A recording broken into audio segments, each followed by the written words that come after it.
Le mystère souterrain qui pourrait expliquer l'existence de l'univers. Vous êtes-vous déjà demandé, pourquoi y a-t-il quelque chose, plutôt que rien? Pourquoi l'univers est-il rempli d'étoiles, de galaxies, de planètes, et de nous? C'est l'une des questions les plus anciennes et les plus profondes de l'humanité.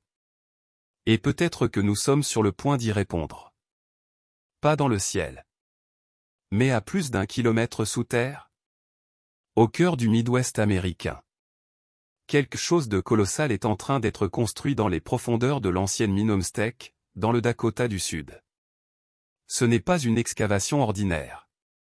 Ce n'est pas pour de l'or. C'est pour la connaissance. Un réseau de cavernes si vaste qu'il pourrait abriter 3 statues de la liberté allongées.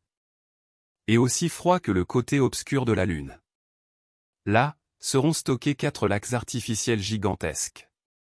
Mais pas remplis d'eau. Remplis d'argon liquide. Et tout cela fait partie d'une expérience longue de près de 1300 km. Appelée d'une Deep Underground Neutrino Experiment. Imaginé par le Fermilab, le plus grand laboratoire de physique des particules des États-Unis. C'est un projet d'une ampleur sans précédent. 3 grandes installations.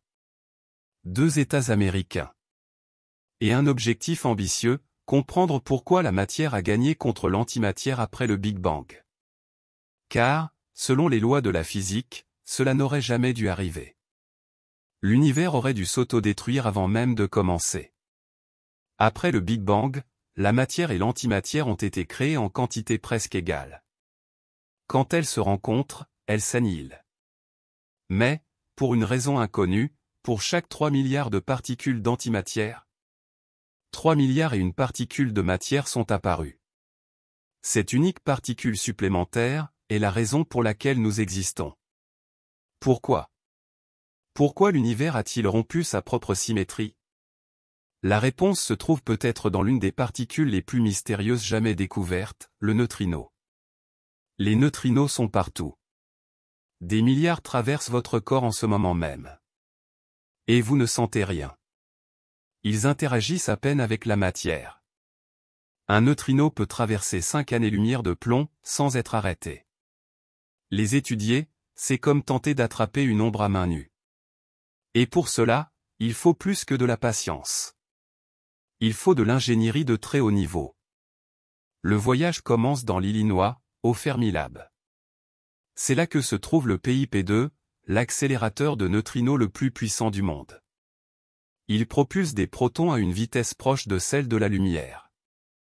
Lorsqu'ils percutent une cible, ils produisent un faisceau de neutrinos.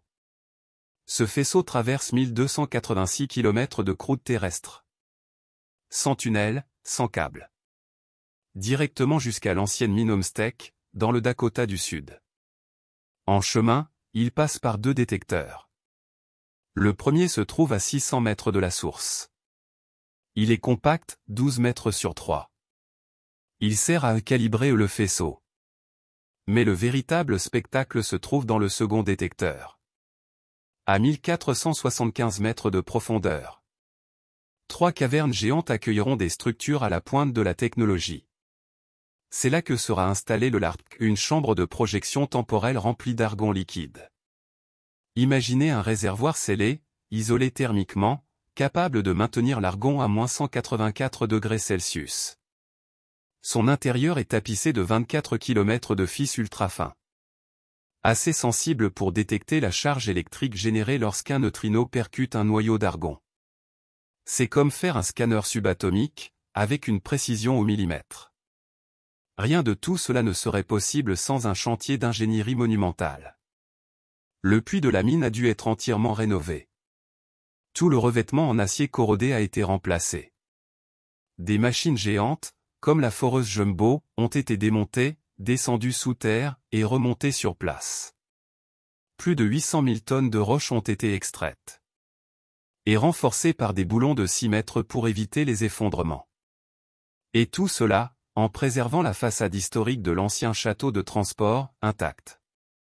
Si nous parvenons à mesurer précisément comment les neutrinos et les antineutrinos se comportent, nous pourrons peut-être expliquer pourquoi la matière a triomphé.